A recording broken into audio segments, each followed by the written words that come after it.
খুলনাতে অলির মাজারে ঢুকে, আজকে ভিডিও দেখলাম, অলির মাজারে ঢুকে এত বড় রান্দাও নিয়ে ওই মাজারের একজন খাদেমকে কোপাচ্ছে। আল্লাহর অলিগণ গোটা জাহানের জন্য রহমত না গজব? নিঃসন্দেহে রহমত। অলি আল্লাহরা একটা বিল্ডিং এর টিকে থাকার জন্য মূল অবলম্বন যেমন খুঁটি, গোটা পৃথিবী টিকে থাকার জন্য, গোটা পৃথিবীর মানুষকে ধ্বংস থেকে বাঁচানোর জন্য একমাত্র খুঁটি হলো আল্লাহর অলিগণ। কিন্তু বড় আশ্চর্যের বিষয়, পরিতাপের বিষয়, দুঃখের বিষয়, আপনারা দেখেছেন যেদিন আওয়ামী সরকার দেশ ত্যাগ হলো, এর পরের দিন 8 জায়গার মধ্যে আল্লাহর ওলিদের মাজার ভেঙ্গে ছুঁড়ে ধূলিসাৎ করলো মাজারে এবং দরবারে আগুন জ্বালিয়ে দিল। চাঁদপুরের মধ্যে বাংলার ঐতিহ্যবাহী দরবার চাঁদপুরিশার যেই দরবার নামে পরিচিত, সেই দরবারে ভাঙচুর করেছে, সেই দরবারের মাজার ভাঙচুর করেছে। 12 আউলিয়ার যে মাজার, সেই 12 আউলিয়ার মাজার ভাঙচুর করেছে। ময়মনসিংহে মাজার ভাঙচুর করেছে, নরসিংদীতে মাজার ভাঙচুর করেছে। কারা? আওয়ামী লীগের লোক না, বিএনপির লোক না, জাতীয় পার্টির লোক না। তারা কারা? আপনারা জানেন, বাংলাদেশে যারা ইসলামের নাম ব্যবহার করে, ইসলামের লেবাস ব্যবহার করে রাষ্ট্র পরিচালনা করতে আগ্রহী, ইসলামকে বিক্রি করে, ইসলামের দোহাই দিয়ে মুসলমানদেরকে দুর্বল করে যারা মসনদে বসতে চায়, সেই ইসলাম লেবাসধারী ইয়াজিদের প্রেতাত্মারা মাজার ভেঙ্গেছে। বলুন ঠিক কিনা? বাংলার বুকে তোমরা শাহজালাল বাবার মাজার রাখবা না, শাহপুরান বাবার মাজার রাখবা না, কেল্লা শহীদের মাজার রাখবা না, 360 আউলিয়ার মাজার, মোহসেন আউলিয়ার মাজার তোমরা ভেঙ্গে দিবা। তোমাদের আকাঙ্ক্ষা, তোমাদের ইচ্ছা, ওলিদের বিরুদ্ধে তোমরা যুদ্ধ করবা। তোমাদের বিরুদ্ধে, তোমাদের 14 গোষ্ঠীর জন্মের আগে আমার আল্লাহ তোমাদের বিরুদ্ধে যুদ্ধ ঘোষণা করে দিয়েছে। কেন? আল্লাহ বলেন বুখারী শরীফ 2য় খণ্ড 963 পৃষ্ঠা, নবীজি বলেন মান আদালি ওয়ালিয়ান ফাকাদ আযানতুহু বিল হারব। যে ব্যক্তি আমার বন্ধুদের বিরুদ্ধাচরণ করবে, আমি স্বয়ং আল্লাহ তোমাদের বিরুদ্ধে যুদ্ধ ঘোষণা করে দিলাম। ইসলামী জাহানের অন্যতম শ্রেষ্ঠতম খলিফা যিনি, উনি হলেন হযরত ওমর বিন আব্দুল আজিজ রাদিয়াল্লাহু তাআলা আনহুমা। তিনি এমনই এক শাসক ছিলেন, এমনই এক শাসক ছিলেন, ওনার পিছনে সাহাবায়ে কেরাম পর্যন্ত নামাজ পড়ে বলতে বাধ্য হয়েছেন যে নবীজির পিছনে নামাজ পড়ে যেই তৃপ্তি, শান্তি পেয়েছি, এই বাদশা ওমর বিন আব্দুল আজিজের পিছনে নামাজ পড়ে আমরা সেই শান্তি পেয়েছি। এমনই এক বাদশা তিনি ছিলেন। আল্লাহর হাবিবের অনুসরণ ওনার মধ্যে পুঙ্খানুপুঙ্খ রূপে ছিল। আজ আমরা তো সেই ওমর বিন আব্দুল আজিজের অনুসারী। আজ আমরা মুসলমানেরা তো সেই ফারুকে আজম, যার ভয়ে গোটা বিশ্ব থরথর করে কাঁপত, আমরা সেই উমর ফারুকের অনুসারী। ওনার ভয়ে যে কাফেররা ভীতু হয়ে থাকতো, ওনার ভয়ে বড় বড় কাফেরদের মসনদ থরথর করে কাঁপত, এটা কি ওনার অস্ত্রের ভয়ে? উনি কি জোর জুলুম করত সেই ভয়ে? না, ওনার ভিতরে এমন অস্ত্র ছিল, যেই অস্ত্র নবীজির সুন্নতের অনুসরণের অস্ত্র। কোরআন এবং হাদিস ওনার বুকে ধারণ করে রাষ্ট্র পরিচালনা করেছেন। কোরআন এবং সুন্নাহকে ফলো করে রাষ্ট্র পরিচালনা করেছেন, যার কারণে ওনার রাষ্ট্র পরিচালন রাষ্ট্রের পরিধি শুধু মদিনার মধ্যে সীমাবদ্ধ থাকে নাই। মক্কা, মদিনা, তায়েফ, হুনাইন, বদর, খন্দক, গোটা পৃথিবীর সর্বত্র ওনার দাওয়াত পৌঁছে গিয়েছে। গোটা অর্ধ জাহান হযরত ফারুক আজম শাসন করেছেন। কোন এলএমজি ছিল না, রাইফেল ছিল না, গ্রেনেড ছিল না, বোমা ছিল না। একমাত্র উনি ওনার দলকে নিয়ে, ওনার বাহিনীকে নিয়ে দুইটা অস্ত্র ব্যবহার করেছেন, কোরআন এবং সুন্নাহ। পৃথিবী শাসন করেছেন। শুধু তাই নয়, ওনার এই শাসন ব্যবস্থা দেখে অসংখ্য বিধর্মী পর্যন্ত ইসলামের ছায়াতলে আশ্রয় নিয়ে কালেমা পড়ে মুসলমান হয়ে গিয়েছে। আর এখন আমরা ওনার উত্তরসূরি হয়ে, ওনার অনুসারী হয়ে আমরা চাই ইহুদি খ্রিস্টান কিভাবে দেশ পরিচালনা করেছে আমরা সেটাকে অনুসরণ করতে। বিধর্মীরা কি করে সেটাকে অনুসরণ করতে। কোরআন সুন্নাহ আমরা অনুসরণ করতে চাই না।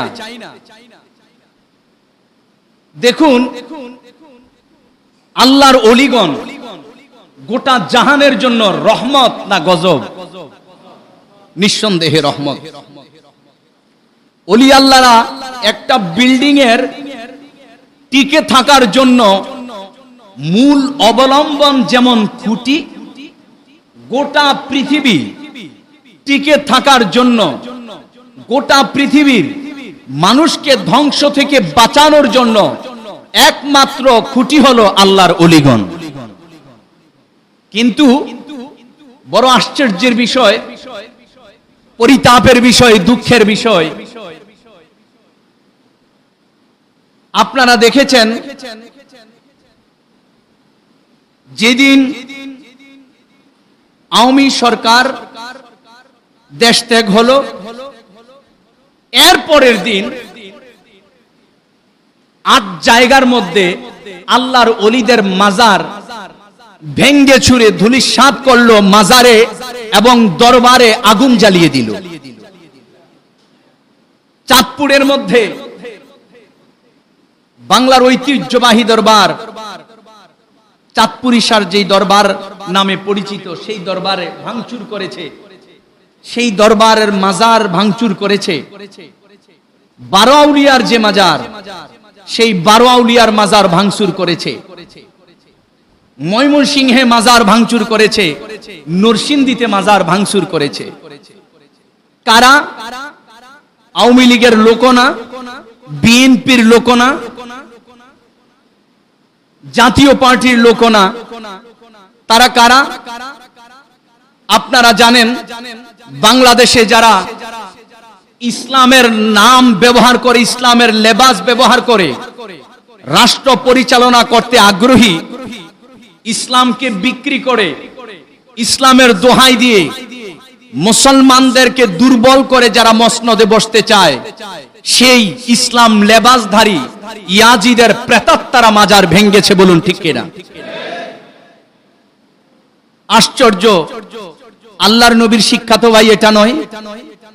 আল্লাহর নবী এবং তুমি সাহাবীদের জীবনী দেখো, খোলাফায়ে রাশিদিনের জীবনী দেখো, ওমর বিন আব্দুল আজিজের জীবনী দেখো।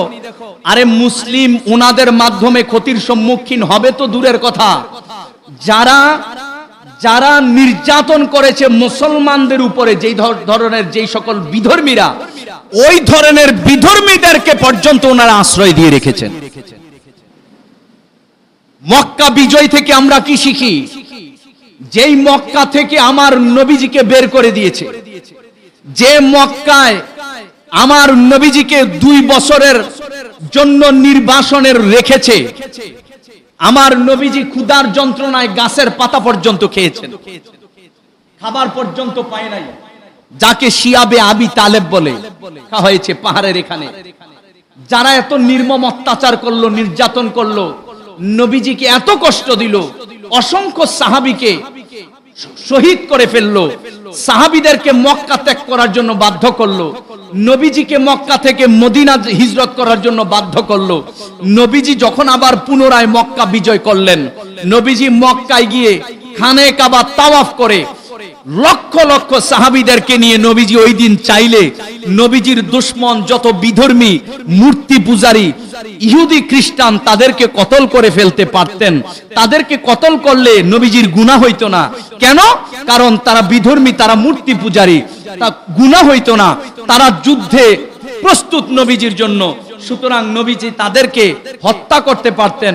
হত্যা না করে কাবা ঘর তাওয়াফ করে নবীজি সঙ্গে সঙ্গে ঘোষণা করে দিলেন, আজ থেকে মুসলমান নয় শুধু সমস্ত বিধর্মীদের, এমনকি একটা পিপিলিকার জান মাল পর্যন্ত আজকে হেফাজত থাকবে।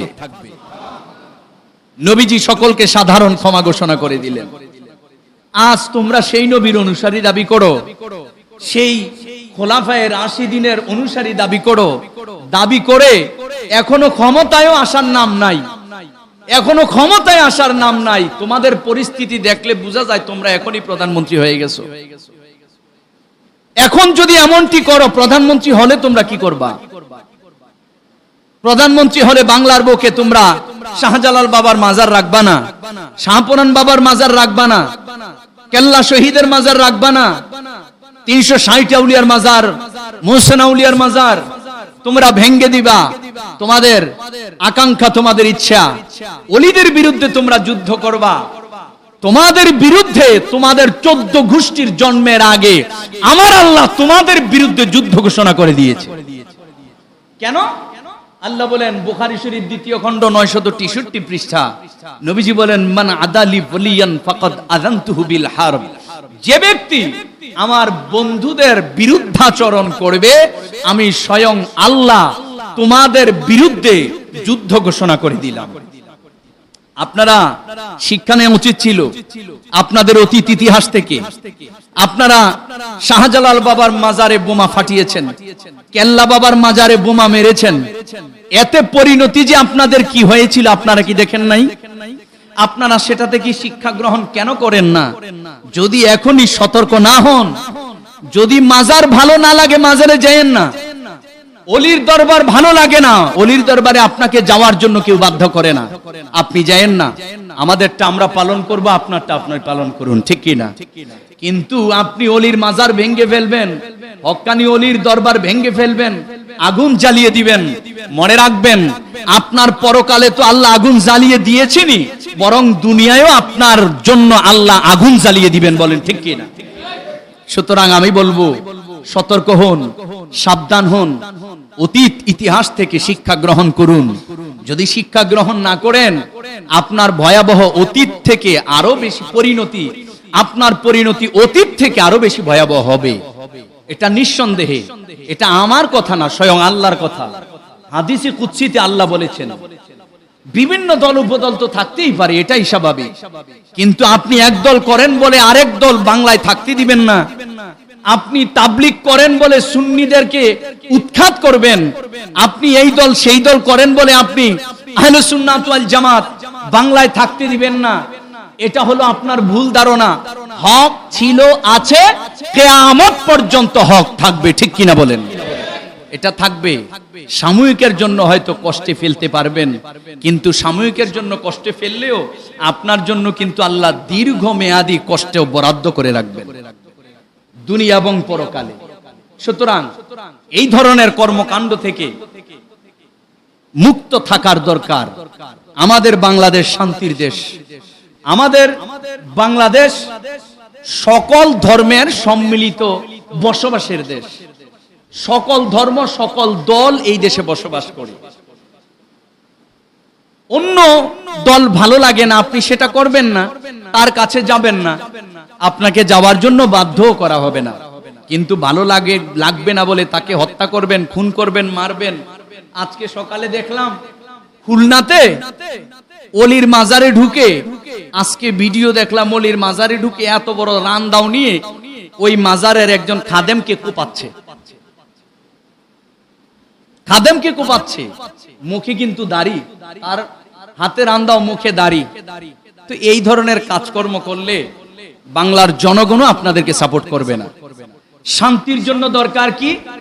আপনি যদি বলেন আমি ইসলামী রাষ্ট্র কায়েম করতে চাই, তবে ইসলামী রাষ্ট্রপ্রধান যারা ছিল, খোলাফায়ে রাশিদিন যারা ছিল, ওনাদের জীবনী অনুসরণ করতে হবে, ঠিক কিনা বলেন?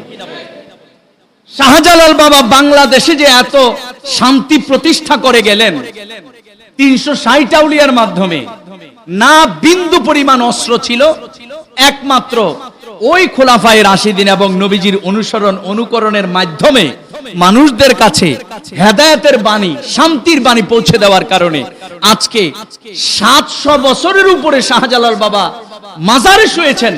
এখনো পর্যন্ত মাজারে যে অবস্থা, মনে হয় এই মাত্র ওনার জানাজা শেষে মানুষ দাফন করে ওনার কবর জিয়ারত করছে। আপনি ওনাকে অনুসরণ করেন, আপনারও 1000 বছর পরে মানুষ এভাবে আপনাকে স্মরণ করবে। হযরত যার কথা বলছিলাম, উমর বিন আব্দুল আজিজ, হযরত উমর বিন আব্দুল আজিজ তিনি কেমন ছিলেন? উমর বিন আব্দুল আজিজ দান সৎকার কথা বলছিলাম, উনি আল্লাহর নবীর এমনই অনুসারী ছিলেন যে প্রত্যেকটা ক্ষেত্রে ক্ষেত্রে নবীজি খোলাফায়ে রাশিদিনকে অনুকরণ করতেন।